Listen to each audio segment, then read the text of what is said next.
I'm making a savory pie today, so we'll need all-purpose flour, cold butter and shortening, ice water, and salt. But for a sweet pie, just add a little sugar. Add the flour and salt to a big bowl, then cube the butter and add it to the bowl along with the shortening, and then use a pastry cutter to work it into the flour until it's about the size of peas, but like large peas. Next, add the ice water, then use a rubber spatula to mix, scraping the sides of the bowl until the dough just starts to come together. Then get your hands in there and gently press and squeeze the dough until it just forms a solid mass. Don't overwork it or else it will make the crust tough. And as soon as it comes together, just stop messing with it.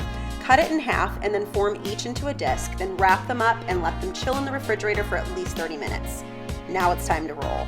Generously dust everything, the countertop, the dough, the rolling pin with flour, and then start rolling. The key here is to constantly rotate the dough as you roll, and this will make sure that it doesn't stick to the counter and also helps it stay nice and round.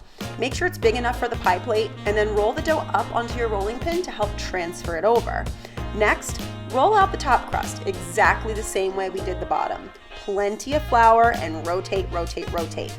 I'm making a chicken pot pie today. You want to make sure your filling is nice and cool, and then use a little bit of water on your fingers to rub the outside of the crust to help the top crust stick. Transfer that second crust over with the rolling pin, and then use your fingers to pinch the top and the bottom crust together to form a seal. Then go around and trim the edges with scissors to remove any excess dough, and then tuck and roll the edges under. Next, use 2 fingers to sort of push and crimp the dough to make a fluted edge. Now look, this part takes practice, so don't worry about getting it perfect, and remember not to overwork it, because the crust will become tough, and an ugly flaky crust is better than a pretty tough crust any day.